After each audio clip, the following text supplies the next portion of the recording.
you didn't have a tremendous amount of writing experience before Wishbone, correct? None. I mean, I wrote a couple of plays, and I have been mainly an actor and a dancer, Zach.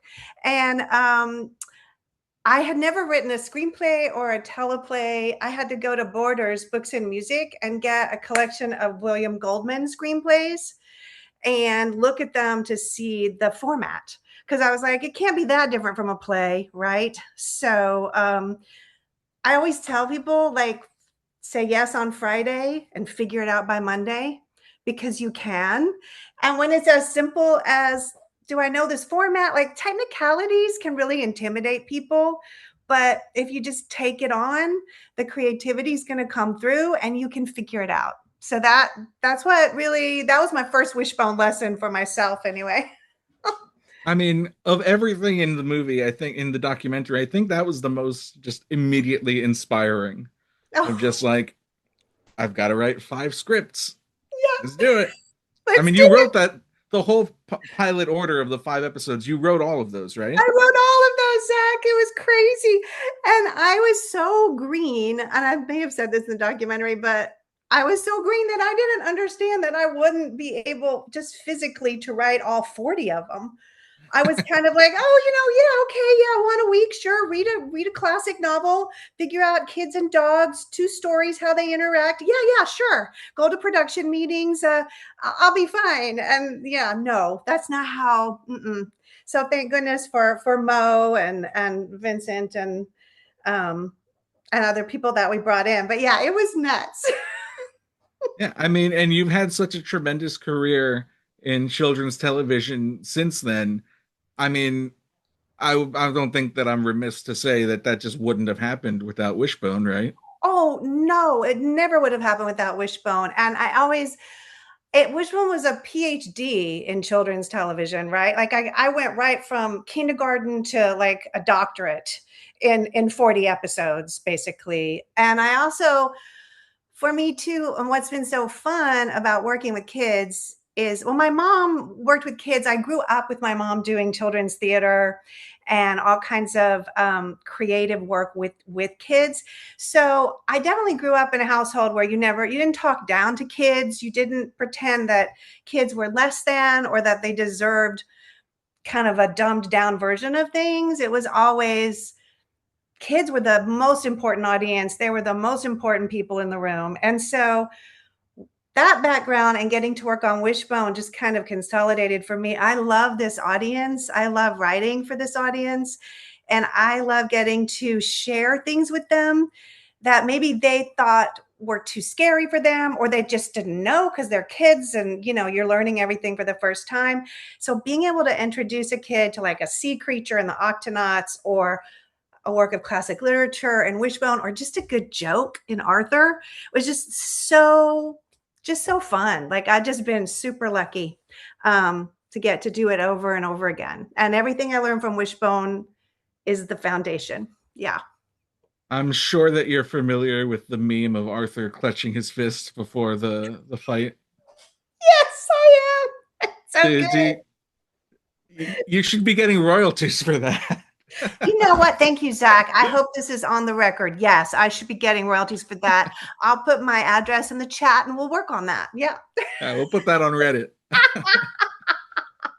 Yeah. So, and speaking of the idea of introducing children to literature, were there ever any episodes where like Frankenstein, you've got this guy who's stitched together from human parts and Yes. lots of death, and were you ever just like, how the heck am I gonna make Oh, this oh, okay for 5-year-olds? many, many times. Yeah, Frankenstein's a great example. It's so gruesome and dark, that story. Also, what was interesting is trying to figure out who will Wishbone be in that story? Because he Hmm. can't really be the monster. He's our star, you can't really, that wouldn't be right. So that almost every story, really every classic, has something gory and gruesome in it. I mean, Tale of Two Cities, people are getting their heads chopped off. The Odyssey, good Lord, there's just so many crazy things happening there. And so finding that place for Wishbone in the story, number one, but then number two, like, what's the level of gruesomeness? Like without lying to kids, without pretending something isn't in the story, how do we bring that to kids? And I always think of it as kind of like packing a bag. Like when you're a kid and you have a backpack, you put so much in the backpack that your 5-year-old can carry, right? So you pick out just enough. As they get older, they can carry more and more, but they build those muscles. So in the story, like with Frankenstein, it was very dramatic. The monster suffers. You see the suffering, but there's also some hope and joy in it, which there is in Mary Shelley's story as well.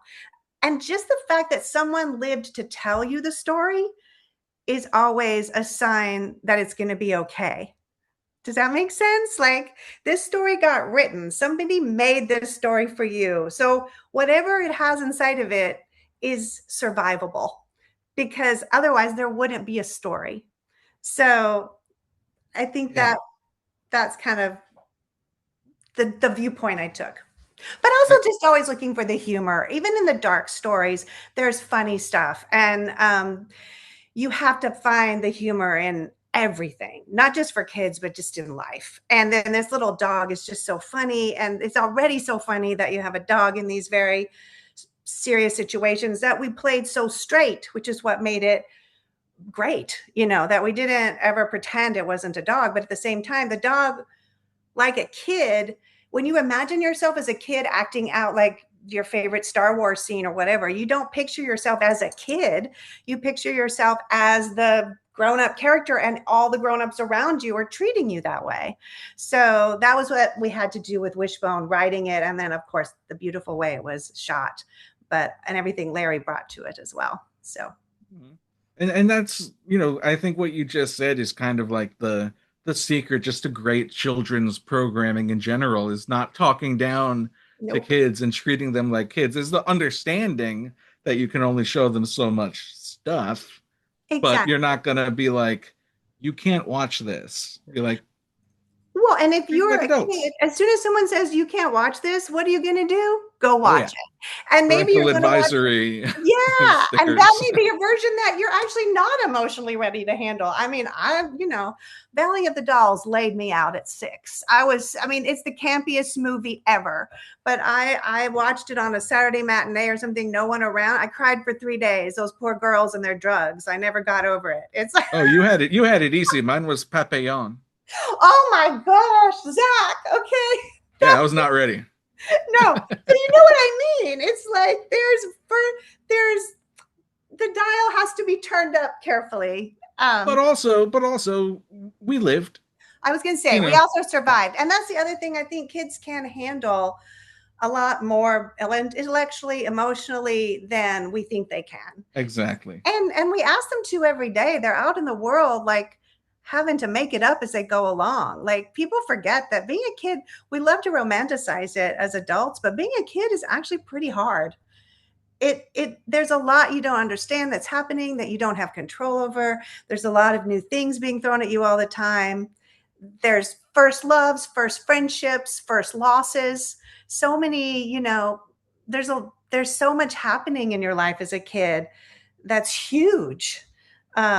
So you need to support kids in that. Let them know they're not alone in all of those experiences. And Wishbone is such a great entryway to the world of of maturity, but also just of storytelling, of the idea of articulating life through these fictional stories, and that's been magical to me since day one, since before I watched Wishbone. And then I've been telling everyone today that I hadn't really thought of Wishbone in like 30 years, but watching the documentary, I was like, oh yeah, I remember that. I remember that one. Oh, I remember that one. yeah. I And like, someone says in the film, like, even if you don't remember it necessarily, you still carry it with you from having watched it. And it's like, yeah, I've been carrying that with me this know. whole time, and it's because of you and the rest of the gang. Oh my gosh, I love that. And that is also why working with kids is so cool, because you are creating that first scaffolding in their imagination. You're, even if you don't remember it consciously, it does become part of you, and it's there for you to draw on for the rest of your life. It becomes a little part of your building blocks for your own stories, your own responses. So I love that. Yeah. Well, kind of taking everything that we've been saying, did you ever, either with something in Wishbone or with Arthur beating up his sister, did did you ever go, maybe we took it a little too far? Did you ever have that I guess seller's remorse?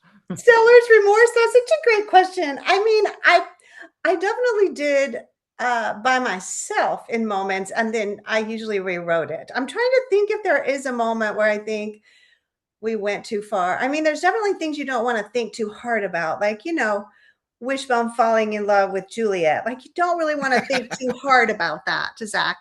But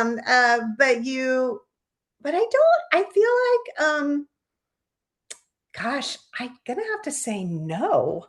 I feel like I wish I had some fun, spicy take on that, but I don't, because I've definitely been in moments when I've written something that I'm like, oh, that might be too dark or too scary.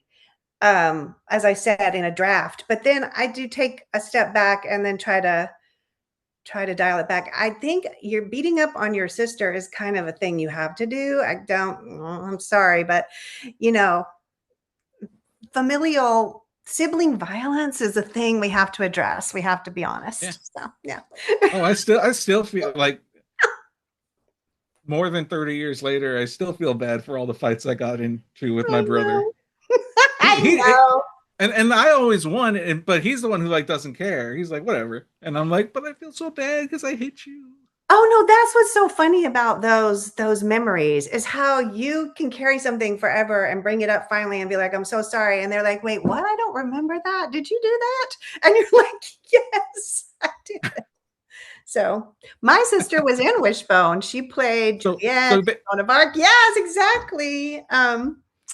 So we had our fights as well, but I have to say you she was. made your sister fall in love with the dog.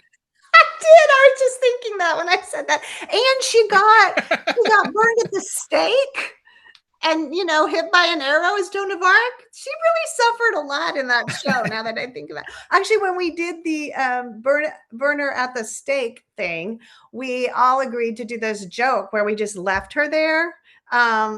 That, like, she was tied up, and we got the shot. It was the last shot of the day, and then everyone just started breaking stuff down. That's a wrap. And she was just sort of there, and finally she's like, hello. We were just waiting to see how long before she would notice that we were ignoring her. But Oh, so there that's you go. There's some funny. sisterly love right there. So basically, you never got into any fights with standards and practices. You were able to head it off at the pass before it got We, to the higher ups. oh yes, always, yeah. And it's better to try to do that anyway, because you know then you might have to give up more than you want to. So if Yeah. you can sort of figure it out ahead of time and sneak it in, then you won't end up having to overreact and go too far the other direction. Right. If you let them fix it in the edit, that could cut Ugh, more than you wanted. exactly. You might be sad. So, have you written any, either written or even just imagined any Wishbone stories since the end of the show? Have you been like, oh, that would be a great Wishbone? Oh yeah. And you know what? I have actually. Like, we never did, like, I would have loved to also have done like more poetry with Wishbone. I'd love for Wishbone to interact with like some famous poets, meet Emily Dickinson, like come to her back door. And I would have loved that. I love, like, we never did, there's some Shakespeare's I would have liked to have done. There were, I would love to have done, we didn't do the Aeneid or any of those kind of more Romany things. That would be fun. But also, I would love to have expanded into more international stories too. I would love to do another Wishbone that was sort of a story map of the world, where we just kind of did all kinds of folk tales and fairy tales from around the world. I think classics are classic because we come back to them, and every time we do, we get something new from it. We can reimagine them from generation to generation.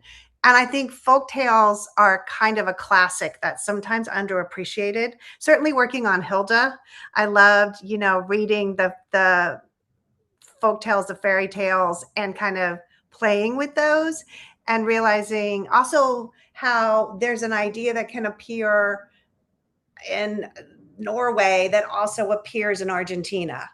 And so finding also seeing that connective tissue in storytelling is really fun. And I would love to be able to do that with Wishbone. I think he would be a great guide to those kinds of Yeah, stories. and especially the idea, right now everything is so, anti-immigrant and Yes. America first, not to get political or No, we anything. can. The idea that we've all got the same stories. Exactly. At the end of the day, the best We all grow up on the same morals.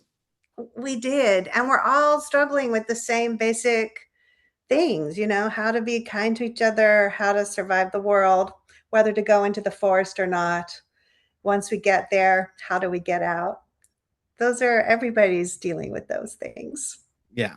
I mean, I love right behind you. You have a map of the world. I do. And you know what? This map, there's this United States and then over there, but these are from the 30s. So I love maps because they are stories. Like they tell you what is important at the time. The maps with like the here be dragons around the edges, like that's a story. Like we didn't know this or that, and then these are from the 30s and they have a sort of Indiana Jones quality to me. I love them, but they have all these shipping um Strait of Hormuz. No, just kidding. They have all of these shipping routes, and they'll say how many miles of sailing, from like San Francisco down to like Panama, whatever. And I love it because it gives this. That was the main source, the main way to travel, and so it just tells you that story of the time. And then the one that's over here, that's like. That one has Yugoslavia, which is no longer exists, and different borders that are no longer borders, or the country has changed names, or it's split into two. And so it's sort of just an interesting way of seeing how the world does change. We think of maps as these fixed things, but actually they're constantly evolving and reflecting how we are relating to the world. So, Yeah, so there you go. That's well, last question. yes. I know there's a big thing in the documentary about how season 2 was not cut short, but the idea of, oh, we only have 10 to do this time.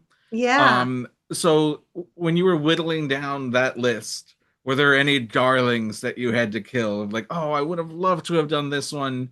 Kind of similar, but not entirely the same as the question from before. But like, are there any lost Wishbone concepts, or spec scripts, I guess is not the right word, but you know what I mean. Oh, I love that. Yeah, yeah. No, I think it would have been really great to do something like a smaller version of the Monkey King, for example. We never got around to that because we were kind of expanding into more international stories. So that would have been really fun. But I don't really have a lost Wishbone. I more have he never really dies in my mind, so I don't think of it as over, which is really weird. But yeah, I think that it would have been nice to do that, and it would have been fun also to do